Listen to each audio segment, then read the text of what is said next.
Hey everybody, welcome to it's John Morris here, johnmorrisonline.com. Welcome to another Ask Me Anything Friday while I wait here a little bit for people to pop on, get all the notifications and so forth. I actually had to do this one a little earlier this week. I wanted to do it a little bit later, but so those of you who might follow me on Instagram or Twitter will know my mom is in town for the week. And so I have this rare moment where she's gone. My wife is out of the house. And so there's no daycare kids in the house. So there's sort of peace and quiet. So wanted to try and knock this out while I had that. What's up, Syntax AI? Looks like we got some people jumping in here. I'm going to give it a little bit more time here just for anybody that's trying to jump on right now. But okay, we'll get into the questions here in a little bit. MD, just want to give people a chance to jump on and go through some admin stuff once we get a few more people in here. But again, I'm trying to do these Ask Me Anythings every Friday. I'm trying to get to the point where I can do these maybe like 1 Central. I think that's probably a better time for everybody. But like I said, this week I'm having to do a little bit earlier. All right, so it looks like we got a few people on. We got some questions coming in, so I'll go ahead and get into this. So a couple just admin things before I jump in to start asking the questions. So this is an Ask Me Anything, so you can ask me whatever you want. I'll do my best to answer your questions if I can. Just type them in the chat. I'll go through them in order. If you want to make sure that your question gets answered, you can do the super chat thing. I will make sure and answer all of those questions before I jump off, and I'll answer those questions first. So you can do that. The other thing I wanted to try and give you guys a little bit of sort of I don't know, a reward or whatever for jumping on live. So what I decided to do is create a coupon code that's only going to be active during this live stream and up for an hour afterwards. So that is the coupon code is Radical. And you can use that in my store at store.johnmorrisonline.com. And that will get you 50% off anything in the store. But again, that's only during the live stream and up to an hour afterwards. All right, so with that stuff out of the way, let me jump into this. So the first question comes from MD. It says, tell some tips for Upwork cover letter. So, this is one of the things that I talk a lot about in my Upwork 101 course. To talk about the cover letter and the questions and so forth. What's up, Praveen? Yeah, we talk a lot about that in that course. And the big thing there is whenever you look at a job on Upwork or really anything, the thing that you want to do is you want to figure out what are the key things that the client is looking at in order to hire somebody. Because every client, every project, the key hiring criteria, the things that are going to matter to them, the most important things are going to be a little bit different. Even with the same client, different projects are going to have different things that are important to them. And so you really need to be able to look at a project and figure out and pull out what those are. And that's ultimately what should go in your cover letter and anything that you put in a proposal on Upwork. Now, one of the key indicators of what is important to them are the questions that they ask. What's up, Luke? So any questions that they ask are going to be things that are obviously really important to them. So you want to make sure and answer those questions. The questions also show up first when the client looks at your proposal. So you have the questions and then you have the cover letter, and it's all sort of sandwiched in with your profile. So you really want to pay attention to those questions, but you also want to look through their job description and find anything that sort of points out that this is a key hiring criteria, and you want to make sure and answer that in your cover letter if it's not addressed in one of the questions. And then one of the big things that I talk about is when you're doing the answering of those questions or addressing those things in your cover letter, you don't just want to tell them, right? If they say something like looking for a reliable developer, well, that means that reliability is one of the key hiring criteria. You don't want to just say, hey, I'm reliable, and that's it. You want to point to something that demonstrates that. So maybe you have a testimonial from a past client where they say super reliable. So you can put that in your cover letter, or maybe you have something that you've done in your past in terms of a project that you worked on or something that demonstrates how reliable you are. You want to put that in there. You want to point to facts and things that actually happen, not just make statements or make claims, because anybody can make a claim, but it's only people who've actually done it, who have the experience or have the skill, that are going to have things that they can point to. And again, I talk a lot about in there how to develop those things if you don't have them. So, I mean, that's a lot going into that. But again, the big thing is figure out those key hiring criteria and then demonstrate that you meet them. All right, next one's from Ramon. It says how to get clients online. You know what? That was one of the reasons that this last week I did the Freelancing 101 tutorial that I did. So I would say go to my channel. And if you haven't gone through that Freelancing 101 tutorial that I have on my channel, I would go through that, because that's really one of the simplest ways where you don't have to rely on Upwork. You don't have to, it's not about building out this big, massive sort of system or architecture for getting clients and so forth. It's a really down and dirty, simple way that you can start getting clients right off the bat. And so I'd really recommend going through that tutorial. The big thing, though, is one, don't get so wrapped up in $3,000 to $5,000 projects. Right? You can still make really good money doing $200 and $300 projects. And oftentimes for people trying to get into freelancing, it's a little simpler, because it's not this big, overwhelming, scary thing that you have to do.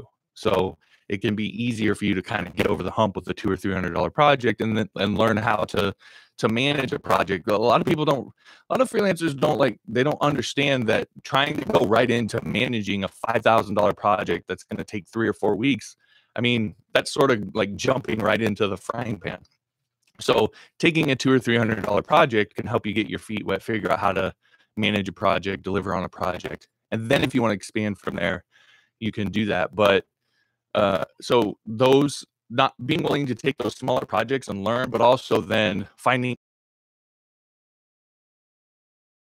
clients or potential clients, people out there who have problems that are really, really urgent, and their site's down, something's wrong, their CSS is broke, that sort of thing. When you can find urgent problems like that, getting them to hire you is a heck of a lot easier, because they just want the thing fixed.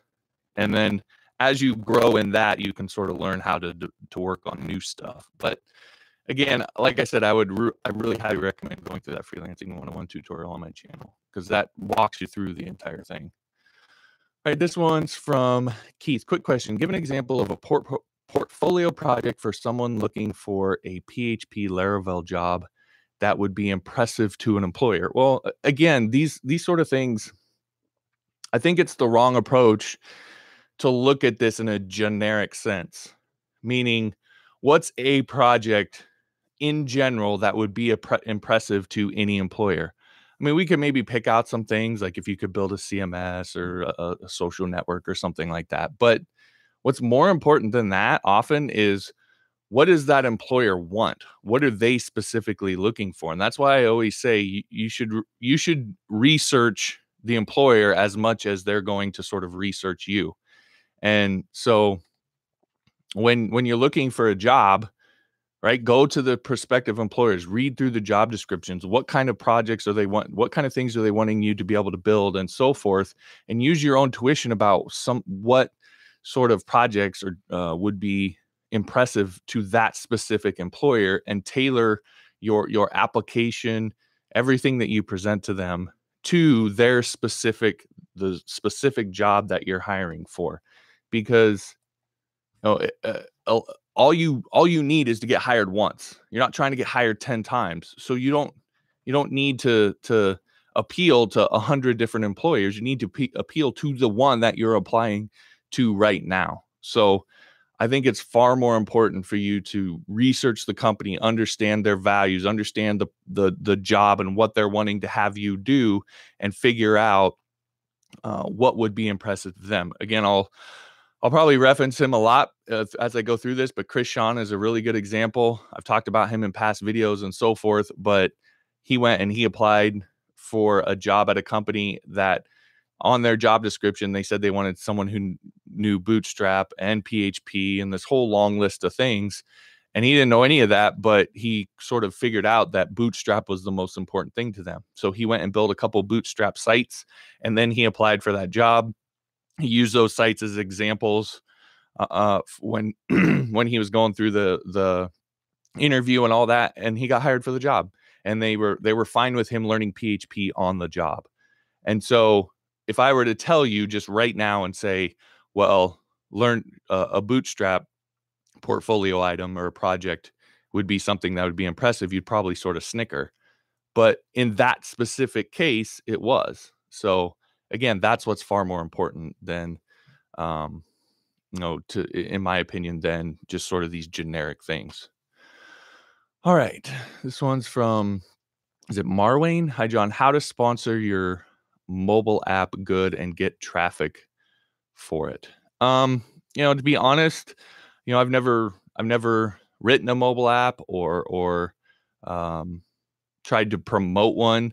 I mean, I guess if I were going to do it, excuse me, I would sort of take the same approach that I do with everything else. So I would obviously make sure in building the app that it's solving some sort of, urgent problem, some sort of, it's focused on a problem. And there's lots of stuff out there, that of people talking about building apps or startups or so forth that will give this same advice. So even though I've never done this, I've read a lot about this, and there's a lot of the advice centers around your mobile app should be focused around solving some sort of problem thing that people can't now do that they want to be able to do. Anyway, I would make sure and do that. I would set up my website just the way I set up any of my websites now, promote the app and all that sort of thing. And then I would use a combination of content and advertising. So if you are, and this is the benefit of marketing, of building something towards a problem, because people are out there having that problem, searching for information on that problem. So you can create content that says, hey, here's how to solve the problem, and my app does all of it for you. Or to run an ad that comes up when people specifically search for that particular problem, your app shows up and says that it solves the problem. And so now you can tailor content, you can tailor advertising towards solving that particular problem towards those specific people, and it makes it a heck of a lot easier. So again, that's sort of the same approach that I take to everything. My guess is there's a ton of good information out there that you can find. I probably am not the best source for that sort of thing. This one is from Demi Lola. Hopefully I got that close. What's up, Geeky Will? Says, how can I improve in algorithm? Planning to become a software engineer. I guess those sort of questions. What's up, Mark? Those sort of questions are, I guess I don't know the best way to answer a question like that. I guess what I would say is how to improve in algorithms is to write algorithms. I mean, at the end of the day, I know that's sort of like a cheeky answer or whatever, but it just sort of depends. It's just sort of too generic for me to really sort of give you an answer, I would think. Or maybe you can go out there and find something where you have to write algorithms to solve problems or something like that. But the only way you get better at any particular thing is by doing more of that particular thing. So if it's algorithms, if it's writing forms, if it's whatever, you just got to do that particular thing. So I don't know that I have anything specific for that. Tech Feed Tech, hi, how to get started with data science. There's a few of these. Can I get a creative study scheme for absolute Java Android beginner? These aren't really, I'm not in data science. I'm not in Java. So it's not, I hate to be like, hey, these aren't questions I can answer, but they're not really things that I consider myself an expert on. So I don't think I can give you guys really good answers on those things. So this one's from Marwayne. Is it necessary to know all components and technologies required to apply for a particular job? No. I mean, I just sort of gave an example of that with Chris Sean. A lot of the job descriptions that you'll see out there from companies, they list them as requirements. I get that. And this is in every industry. Right, so here's a good example. So when I first got back from Iraq, I went to apply at, this was before I had started learning code a little bit, but I wasn't like heavy into it. I didn't know anything at that point. So I had to get a job. So when I got back, I applied, uh, eventually applied at this window company. They make windows and doors. And I applied there as a manager, and one of the requirements was that you had to have a college degree. Well, I didn't have a college degree, but I had probably about 4 to 5 years of management between my civilian jobs and between my experience in the military. So I had a lot of management experience, but it's listed right on there. One of the requirements was a bachelor's degree. I applied anyway, and they interviewed me. And when I went into the interview, they asked me about not having a college degree, and I said, "Yeah, I don't have one, but I got a lot of management experience, you know." And I just sort of was like, "Yeah, I don't have it, but I have this." They ended up hiring me as a manager, even though it listed on the thing that you had to have a bachelor's degree required. Chris Sean's thing said that they had to have PHP. Knowing PHP was a requirement. It's a wish list. That's what it is. You have to view these requirement lists as wish lists. They're hoping you have these things, but the majority of the applicants that they get are probably not going to have those things. So, no, it's not necessary to know all the things. And again, this is why I say that the biggest thing is for you to read through it and figure out what matters to them most, and realize that everything else is sort of a wish list. This is for, again, for Chris Sean, Bootstrap was the thing that mattered most, and everything else was a wish list. So that's what you got to figure out. Then you create your resume around that. You create any sort of portfolio you might create, you create around that. You line up your job history around that. You make everything pointed towards that. And so when they read your resume, you look like the absolute perfect, like you're the expert in this one thing that's most important to them. And then they'll be willing to let you figure out the other things as you need to. So, no, it's absolutely not necessary, in my opinion, for most jobs. Sure, there'll be exceptions, but for most jobs, no, I don't think it is. MD got important points. Thank you very much. No problem. Azim, do you think these days PHP is restricted to just e-commerce sites, blogs, and management system, content, school, library only? I think there's a lot of those. I mean, I don't know the exact data. I don't have it, what that is, but I would say that that's a big part of it, and frankly, probably a big part of that is because WordPress is just so dominant in the overall PHP space, but also just web space in general. And you can build all of these sorts of things with it. So I wouldn't say that's the only thing that it's restricted to, especially with well, not new, but newish API that they added where you can do the remote requests and that sort of thing. I've seen people build some pretty interesting stuff with that. So, but yeah, I would say that in my hunch or my look at it, that primarily it's oriented towards those things. But again, there's a lot of those things out there. So Ashish asks, how do I overcome fear of unsecure, inefficient code? Well, yeah, this is why one of the things that I some people are like, why are you're negative? Why are you sort of negative towards these, all these people that I consider know-it-alls that are in forums trolling people and this, that, the other. And this is a big reason why, because as you start to learn this stuff, if you see that sort of thing, it can really make you insecure and think that there's all these people out there that are going to pour through your code and then start calling you a noob every 5 minutes because of something you wrote. Sure, those people are out there, but there are not near as many of them as you might think. And most people who are in this space realize that there's a lot that they don't know. We all, no matter how much you know, how good you are, there's a ton that you don't know and that you're not good at. And people who've done this for any amount of time know that. So tend to not get into that sort of stuff. So the way that you overcome the fear of this is not worrying about what other people think about it. The only people that really matter at the end of the day are the people that you are actually delivering for. And so if you're talking about fear when it comes to those people, then again, I'm going to sort of sound like a broken record from some of my videos, but the way that you deal with that is you pick out some sort of end result and you figure out how to build it. And then you only take projects where you build that particular thing. So you're not getting into a bunch of areas where you're doing stuff that you don't know how to deliver on it, and you got to figure it out. That really helps get rid of the fear because you've already built the thing. Build it 5 or 6 times before you ever take on a client or apply for a job, so that you are good at it, and then take only those projects.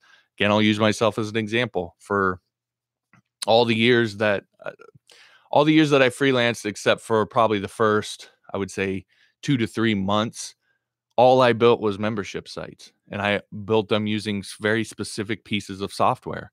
Part of the reason why was the fear thing. Another reason why was that was a good market to be in. But again, because I was building the same thing over and over again, I knew the software inside out. I knew exactly what to buy, all that, or what to do, all that sort of thing. So that's when it comes to, first off, don't worry about what random coders think, right? Who cares? They have nothing to do with your clients, your boss, your coworkers, any of that. So who cares? Second, when it comes to your clients and bosses and so forth, try to work on very specific things. Only don't try to say that you know everything about code, right? Don't try and position yourself that way. Then you don't have to then try and justify that. Say, I know this. I'm really good at this. And you can do that on I just talked about it. You do that on resumes, freelance clients. It doesn't matter. Again, when you do that, then you're only delivering on those things. You're only positioning yourself that way, and you don't have to worry about it. All right, looks like we got a bunch more questions, a bunch of people jumping in here. I want to reiterate some of the admin notes I put at the top. So if you're just joining, this is a live AMA. You can ask me anything you want. I'll do my best to answer it. I won't pretend like I have all the answers to every question, but go ahead and ask it, and I'll try to do my best to answer it. If you want to make sure that I answer your question, you can do the super chat thing. I'll make sure and answer all of those before I jump off, and I will answer those first. And then finally, I wanted to create a sort of a reward for you guys. So what I did is I created a coupon code on my site where you can get 50% off anything in the store. The coupon code is RADICAL, and you just use that at checkout, and you can get 50% off anything in my store. Good during the live chat and for up to an hour afterwards. And then I'm going to turn it off because it's for you guys showing up live. So, all right. Let me get back into some of these questions. All right. I want to use packages, etc. But then I go to the sites, I'm left more confused by terms and how to use it, even though I use PHP all the time. Is it me? I'm not sure. I haven't really messed with that. Jack Ryan, what is your job outside YouTube? So it's a little interesting. I mean, I did freelance, web development, web design, whatever, for a number of years. I was doing the whole clients and that sort of thing. And then at one point, I sort of pared that down to now just having one sort of main client. So I still do client work, but it's just for one primary client. I'm paid on retainer with them. And so that's that. And then the YouTube and courses and that sort of thing. That is primarily what I do now. And the main reason why I did that is because I've always loved teaching. And, I majored in secondary education when I was in college. I sort of always wanted to be a teacher. And so I reached a point in my life and my career where I was able to sort of make that transition. And so that's why I do this now. So those are the two big things that I do. Please suggest us best resources for custom WordPress theme development. Yeah, that's an interesting question. I mean, to be honest, my biggest piece of advice there would be, and I'm a little kind of both ways on this because I really want to get into doing more WordPress stuff because that's primarily what I work with, plugins and theme stuff. And so I really want to sort of get into that. The biggest thing though is, I mean, when you're first starting out, I'd strongly suggest looking through other sort of established themes that are out there. So for example, like the Genesis theme, from Studio Press. That's a really popular theme. When I first was learning how to build WordPress themes, I used the codex, the WordPress codex, to sort of get an idea of how they're supposed to come together. But then when I wanted to look at examples of how it's done and how people are doing it, and creating really sort of stable, popular sort of themes, Genesis was one of the ones that I looked at, and I learned a ton from going through that. I also looked through a lot of the Woo themes. There's elegant themes. There's, I think, I themes. There's a whole bunch of them. But I would say the biggest thing to do is look through other themes and get an idea. And ultimately, I think what's most important is developing your own style, your own approach to it. That's what sort of you'll find with these themes, is that there's no one right way to do it, and they all sort of have their own approach to it. And there are customers out there who really like certain approaches to how themes are built. So again, I would use more. I mean, there's courses. You can find courses on Udemy. There's people in the WordPress space that make courses. I'm a fan of those sorts of things. But the most I ever learned, to be honest, was going through other themes and seeing how they did it. And again, I would put Genesis as one of the ones that, no matter which ones you go through, that be one of the ones that you go through, because I learned a ton by going through that theme, and a completely different approach to how to do it than I was doing at the time. What's up, Geeky Will? I think I said hi already. Mark, what's up? Jimmy the Hobo. All right, Jimmy, I'm nearly 50. Is it too late for me to begin coding? No, I don't think so. I mean, I'm not one of those, 7-year-old prodigies that started way back in the day. I think I was like 23 when I started.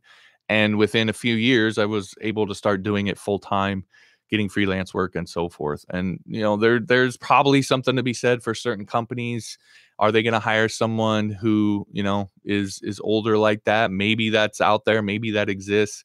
But, when it comes to freelance work, clients care about what you can build for them. They don't, like, it's like your plumber. Do you care how old your plumber is? I don't. I just care if they can fix the pipes. So, I don't think it matters at all.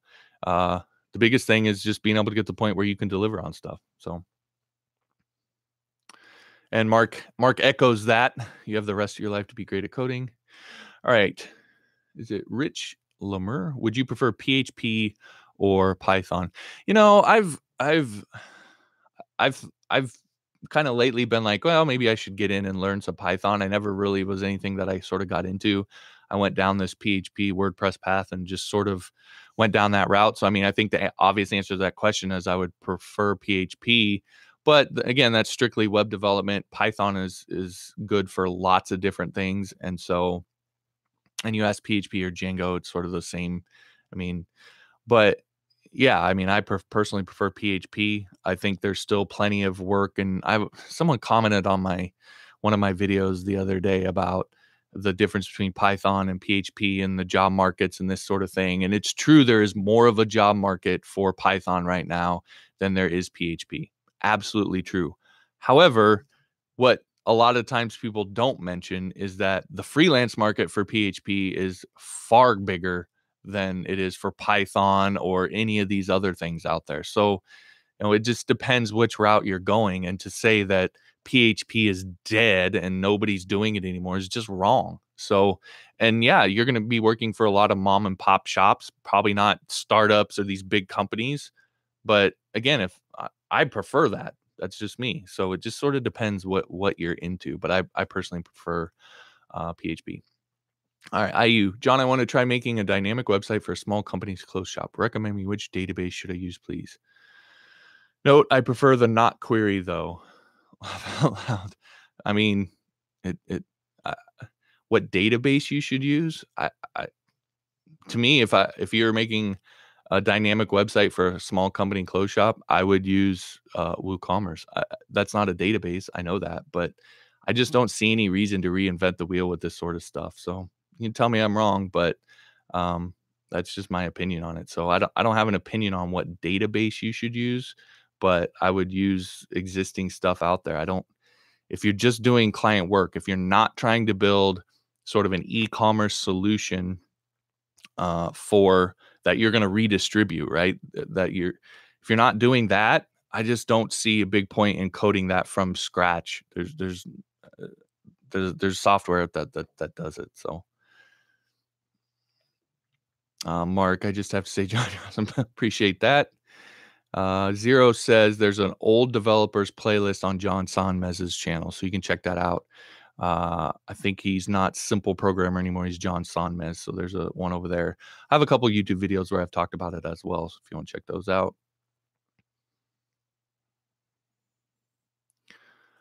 All right. Hatham, React or Vue.js? I think I got this question last time. I've never really messed much with React. I have with Vue.js.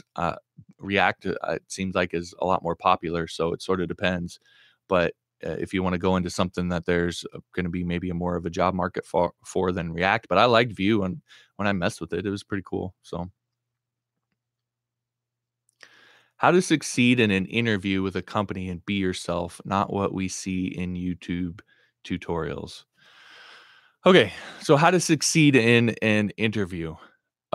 This sort of goes back to what I was talking about before, that if you've researched the company and you've read through their values and you've got a sense of what matters to this company, you need to go in with a sense of what matters, what's important to them, not just tech skill wise, but personality wise, value wise, all that sort of stuff.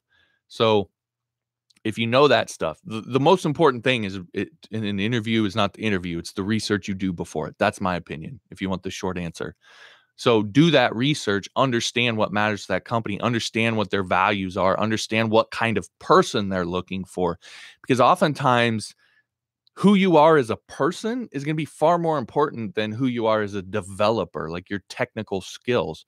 Nobody's going to hire somebody who they know is a crappy person just because they have pretty good tech skills. I mean, there's probably some exceptions to that, but in general, who you are as a person is going to matter a lot more. So again, understand what's important to that particular company, what their values are, do that research. And then when you go in, it's like you already have all the answers to the test, because every question they answer, you just find a way to like twist it back to their values, their mission, their vision, everything that they've said that they stand for.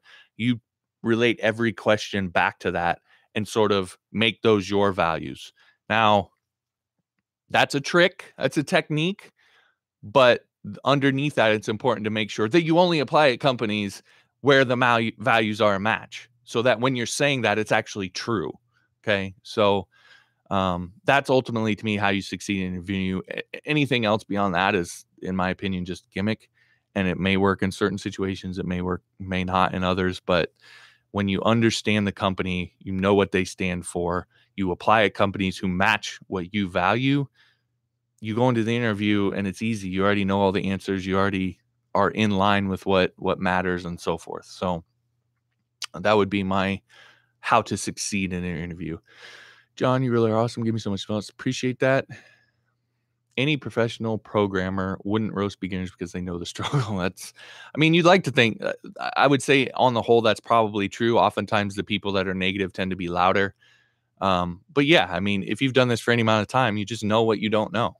So, hi, John. Is it worth learning PHP and Python? I'd say yes to both. I mean, PHP is still, it's still doing its thing when it comes to web development. Python has a role there, but, when it comes to machine learning and some of this other stuff that's getting really big now, Python's playing a big role in that stuff. The job market for Python is pretty big.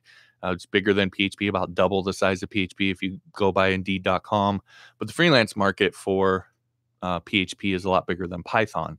So probably about 4 or 5 times if you go by Upwork. So yeah, I would say they're both worth learning. Your voice is lagging. All right. Well, I don't know exactly what I can do from that. Hopefully it gets a little bit better. Great info on your videos. I'm a WordPress user. How do I advance my skills to make money? What is the next step? Well, by user, I mean, I don't know if you mean you're like a developer. There's sort of different levels there. There's someone who just uses it for their sites. There's someone who is good at clicking the buttons and can put sites together and plugins and that sort of thing and hook everything up. And then there's people who are coders. So that would be the progress path. If you're thinking the developer route, go from user to, we might say manager, being able to work and do those things in WordPress. And there's plenty of people who make a living doing that alone. I talked about this last live stream. I know people who make their entire living and all they do is manage WordPress sites for people. So they just click the buttons. They're not coders. So, and they make a damn good living doing that. So there's absolutely a market for that, and it's valuable to certain people. So then beyond that, I suggest you push, if you want to go the developer route, you push into learning the code, because that's just going to open you up to even more. And then figure out what you like doing. So that would be my guess there, or my advice there. Oops, I keep scrolling. This thing just has a uber scroll. Your voice sounds like a robot having a seizure. Okay, sounds like it's better again. Yeah, I mean, I don't know. I don't know if it's mine internet. I don't know if it's your internet. Whatever. Even I'm good with Android app development, is sacrificing another year or two to improve my skills and get good monies and change your life worth. Okay. Do you know any good places I can test PHP code online, like PHP Sandbox? Not something I really do a lot, so I don't really have a big one there. A lot of comments here. So code normal. Astra is a great theme, and the free version does 90%, 95% of what you'll need. A recruiter this from Jorge. A recruiter contacted me today about a junior PHP web developer position. I have been learning PHP for 3 months, and I don't have really experience in PHP. Should I still accept the opportunity? I mean, yeah, I would. You know, what's the worst that's going to happen? They're going to fire you, and you're right back where you're at. So, well, I mean, and let me just, a lot of people will be like, well, then that'll be on your resume going forward that you got fired from this job. Not if I don't put it on there. And I know that's probably, people will be like, but at the end of the day, I mean, you sort of determine some of that stuff. So I'm not necessarily like a fan of just completely obfuscating everything, but a lot of times on my resumes, what I would put was relevant job history, not recent job history. And I think that's a little more, it's a little better in terms of showing them stuff you've done that's related to the job that you're applying for.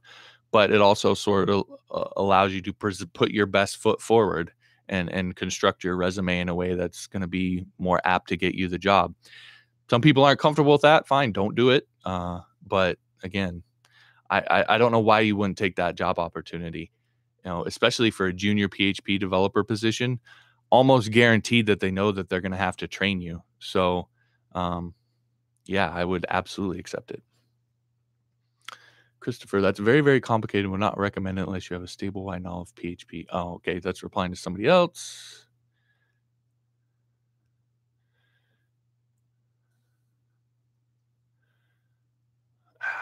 Keep scrolling too far. All right. Hello, John. What do you think about freelancing Android?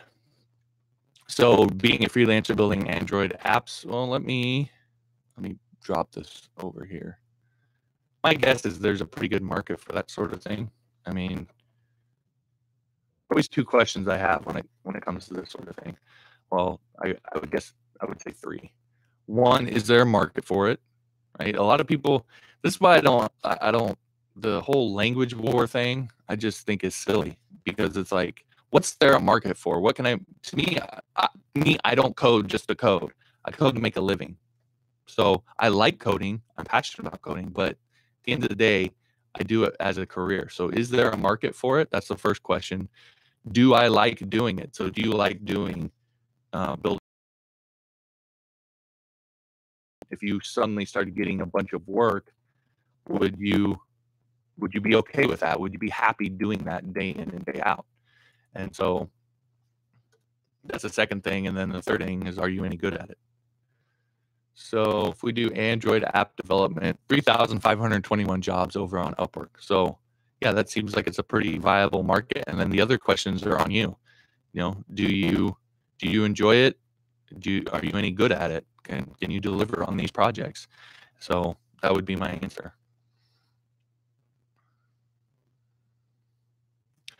What is your opinion on WordPress page builders, e.g. WordPress with Elementor? It's funny because I've evolved on this question. I used to hate them, and the reason I hated them is because, I had learned how to write themes on my own, and so I liked being able to sort of control everything and accessing the code in that way. And I still absolutely do. That's very true. And this sort of goes in line with the next question from Lucas. What is your opinion on WordPress, WP Baker, Page Builder, and Visual Composer? There's a few of these. So, yeah, I used to hate them because the way they do because they're page builders and the way the code works and so forth, that it can be difficult at times to hook into certain parts that you want to hook into when you're doing your coding. But what I figured out with time is that you can sort of find a balance between a page builder and then your own sort of custom coding that you want to do. And the page builders are really, really nice for creating things that are sort of tedious and, don't necessarily really need to be built using code. So just layouts and laying out different blocks and so forth. The page builders are really, really good at that. And so I actually have switched to using primarily page builder themes on all my sites. The one I use is Layers. But I've heard Elementor is really good. There's X theme, there's Divi, the Visual Composer, the way that's built into certain themes and so forth. So yeah, it's primarily what I use now. I think they're handy for what they do. Which one's better? I think they're all a little bit different.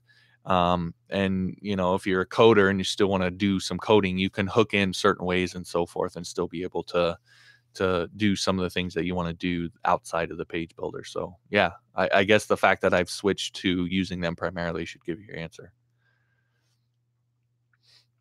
If you do WordPress, learn PHP. I agree. Seeing only less than 30 people watching this is very sad, bro. I wish your channel would grow. Yeah, I mean, I've seen channels that they have, double or triple the amount of subscribers, and they get maybe a 50 or 100 people jumping on their live streams. It is what it is. There's actually, what I found out from the last one is there's a certain amount of people that'll be online at any given on it at any given time. But yeah, that'll be on at any given time. But over the course of it, you'll get a few hundred people that watch. So it is what it is. I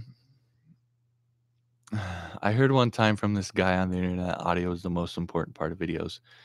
It is, but I guess I wonder what you would have me do if the audio's out here because of the internet. I don't know what exactly you'd have me do. So it is the most important part, but what's the solution? By all means. Let's see. How to learn is any videos on YouTube? Just watch.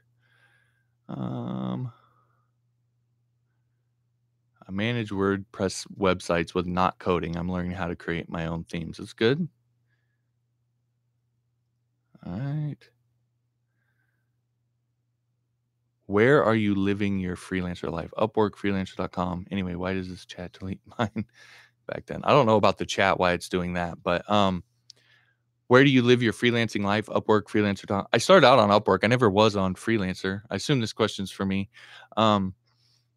Yeah, I never went on Freelancer. I started out on Upwork, but it's sort of like I always say, you should go on. I think when you start out freelancing, everybody should go on Upwork for a time.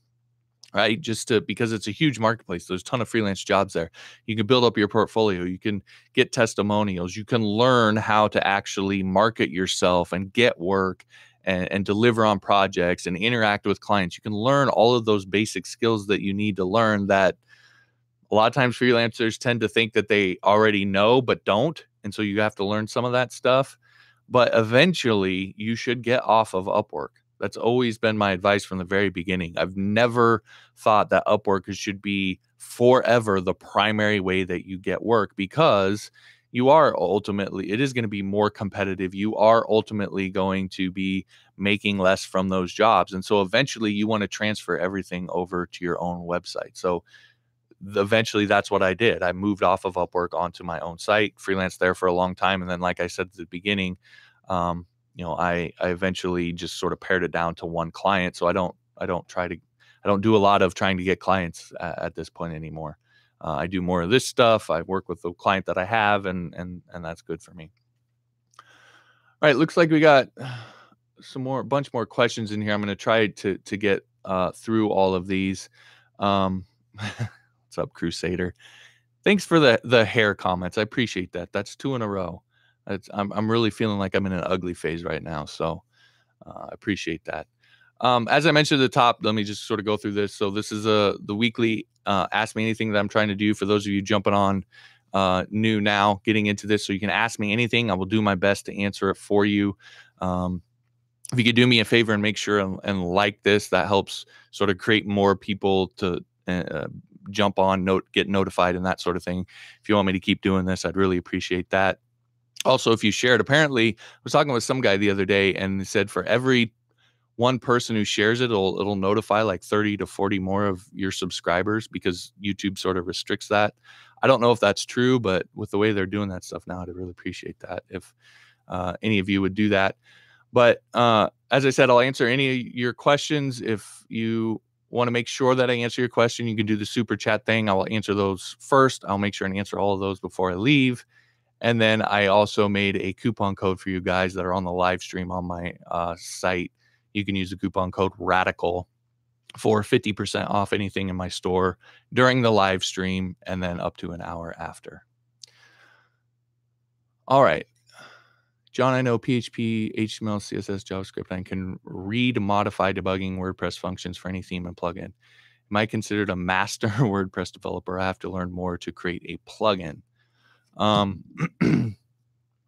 don't buy into the idea of master anything. I mean, yeah, you want to pursue mastery, but it's sort of the cliche line. Every master knows that they've never finished learning. So, I mean, I don't know that I would ever get into calling myself a master, and I don't really think it matters to be honest with you, what you call yourself or what anybody else calls you. So the other more probably important question, at least to me, is do I have to learn more to create a plugin?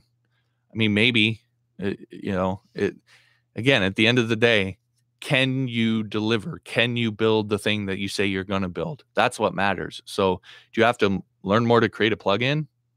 Maybe. Try creating the plugin and figure out what you have to learn. But my guess is that if you know PHP and WordPress functions and all those things, as well as what you're saying here, that you'll probably be able to create a WordPress plugin. WordPress gives you a lot of tools to help you do that. But just, the thing to understand is that the big mistake I see a lot of PHP developers make is they try to recreate the wheel when WordPress already does what you need it to do. So, really dig into understanding how the WordPress hooking system works, all of the built-in functions and classes that are available, and learning all that sort of stuff. And that's what's going to make you a good WordPress developer. There's this thing in the WordPress community called the WordPress way, and I used to sort of like kind of mock that a little bit, but it really is true that there's a lot of things that you can do that are built into WordPress that you should be using because there's a reason why it was built into WordPress. And so again, learning that stuff is what's going to be important for getting into building a plugin. I asked you a question in your Patreon community page. I think it's the first one. So we're going to ask that question here. Yeah, by all means. I haven't had a chance to jump over there today, so I may have missed it. Non-coding question from Beekeeper. How did you build up your customer communication skills and keep track of what customers want from you, or make sure you are clear on what the customer wants to avoid complaints? Well, I personally had anybody can do this. I would say that that's probably not a bad idea if you can get hired to do it. But I say fortunate enough to, when I was really, really young, fall into sales. the thing was, is I had worked construction and stuff up to that point, and I was going to college and all that sort of thing for secondary education, like I mentioned, and I fell into a sales job. It was actually my girlfriend at the time. Um, Applied for this job at a shoe store in the mall, and she got hired, and she was working there for a while, and she's like, "You should really come and do this. I think you'd be good at it."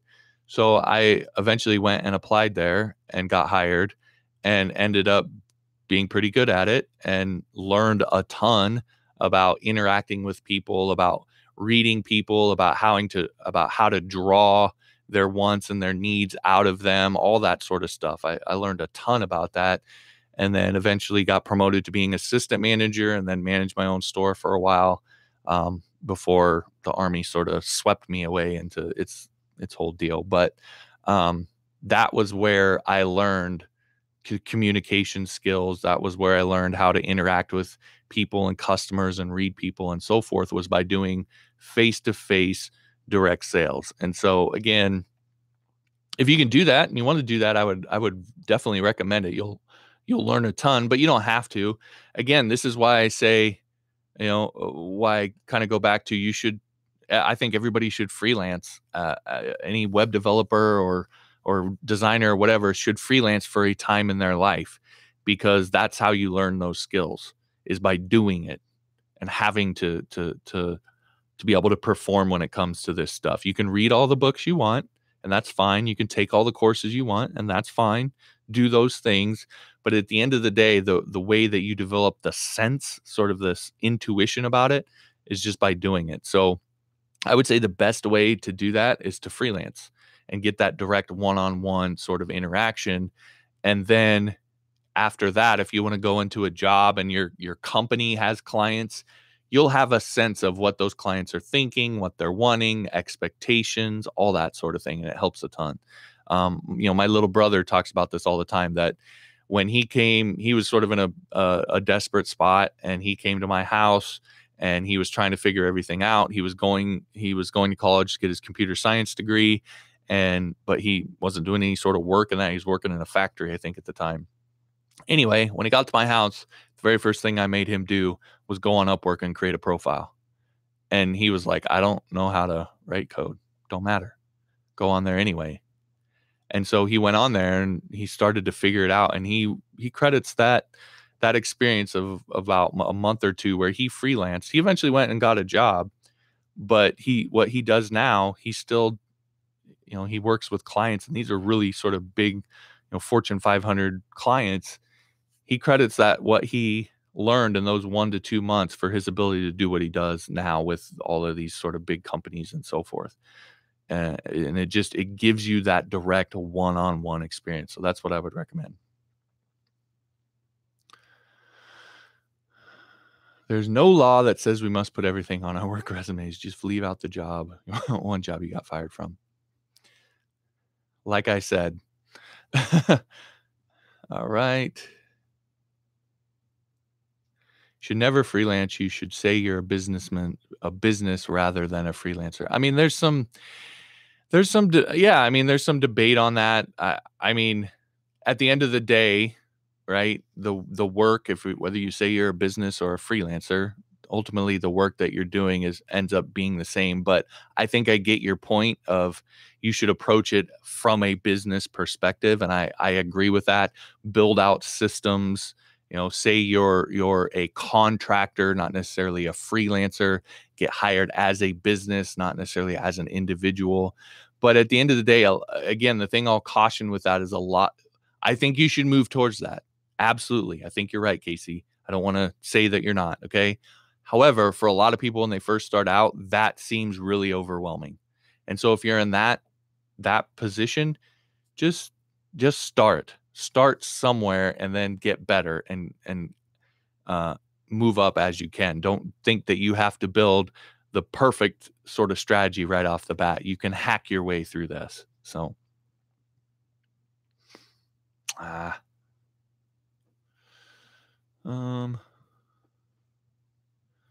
lot of comments. What is your insight on the impact of Gutenberg? Yeah, Mark, I don't know. I don't know yet. I'm very interested to wait and see what happens with that, because there's this part of me that's, you have all of these other page builders like Elementor and so forth, and then is Gutenberg going to come out and just completely wipe out that industry, or is it going to be sort of a nice add-on to those and work well with them, or are those going to continue? I don't know what the impact of that is going to be fully, but I think there's the potential there for it to completely wipe out a certain industry. So, yeah, I don't know what it is yet, but that's something I'm definitely paying attention to. Audio is fine. Okay, good. Glad to hear that. Do you miss the military? Not one bit. Not one bit. By the time I left, I knew, because I was 11 years in. So a lot of people at that point were like, why would you leave? You know, when you're 11 years in, you got 9 more years, you got your retirement, you got this, that, the other. Like, it's dumb. I'm like, yeah, I'm still getting out. Because by the time, I tell this story a lot when people ask me about it, but the day that I decided to leave, I essentially, not my personality at all, but I was so like frustrated and stressed out. I was an E6, and rank's a big thing in the military, obviously. I was an E6, and I was standing there chewing out an E7 in front of the sergeant major, and like, I had no business yelling at that E7 like I was, but I was. And I just realized that I was done. I was completely frustrated because I was chewing somebody out, and that was not my personality. I was chewing somebody out who outranked me, which was risky, and I was doing it in front of both of our sort of direct boss. So it was very, very problematic. So again, I don't miss it at all. John, I want to talk personally. You can email me at support@johnmorrisonline.com. You know, no promises, I guess I would say. Sort of depends. Looks like it looks like the video is getting distorted here. I'm not sure what's going on, but again, it's one of those things. I don't know what I can really do here. So I would say check the replay. If the audio is getting too bad, hopefully it kicks through here. I'm not going to go reset my router or anything, but I'm just going to sort of keep going.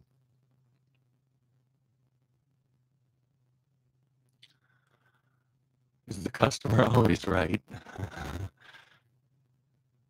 Yeah, I see the audio is bad, but I assume it's the internet, so I don't really know what to make of that.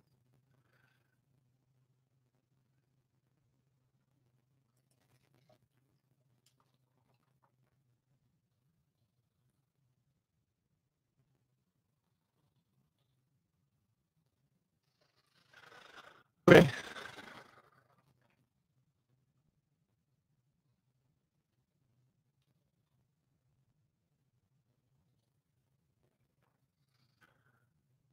Answer my question about your freelancing life.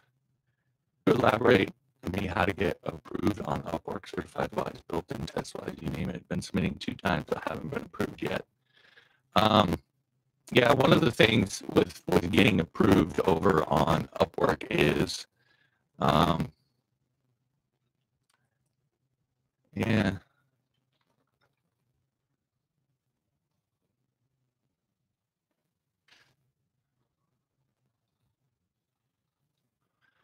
About getting approved over on Upwork is the way that you get work over there is different from the way that you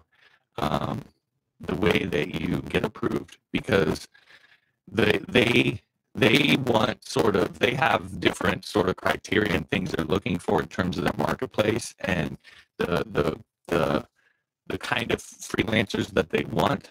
And so, you know, they will like block certain people, even though you have really good skills, you're a really good freelancer, but you happen to be in a category that's really saturated. So what I generally recommend is that you start off really broad to get approved. So you start off like web developer, you know, maybe WordPress, sort of these any skill that you sort of have, just list it. And that'll help you to be more likely to hit one that gets you approved. And then once you're approved, then that's when you niche down and you get really specific so that you can start doing better in a particular niche. And that's how you're actually going to get work. Yeah, you can enjoy it. So that would be my suggestion on how to get approved. And then once you're approved, just sort of niche down. But if you go in sort of targeting a specific niche, then that is a good chance that you can get disapproved that way because there's already a bunch of people that are in that particular niche. Okay, is the audio any better? Has it picked back up? That's what I'm wondering. Because it's about an hour now. There's some questions left, but I don't want to, if the audio is just terrible, then I don't want to, yeah. I mean, you can understand I have some questions, right? All right, yeah, so it looks like the audio is not getting any better, so, and we're about at an hour now, so I guess I'm going to jump off. I wanted to answer some more of these questions, but if the audio is just terrible, then I'm not gonna continue to answer these questions. So I'll again do this next week. So if you have questions, be sure to jump on then and get your questions in. Hopefully we don't have the tech issues next week like we had this week. And as I mentioned, if you guys want to grab anything from the store, that coupon code will be up for another hour after this is over. Use the coupon code RADICAL at checkout for 50% off anything in the store. All right, guys, thanks for watching. Sorry about the tech issues, and hopefully we can do this again next week and not have those issues. But like I said, thanks for watching. Be sure to like it and all that sort of stuff so that I know that you want me to keep doing this, and we'll talk to you later.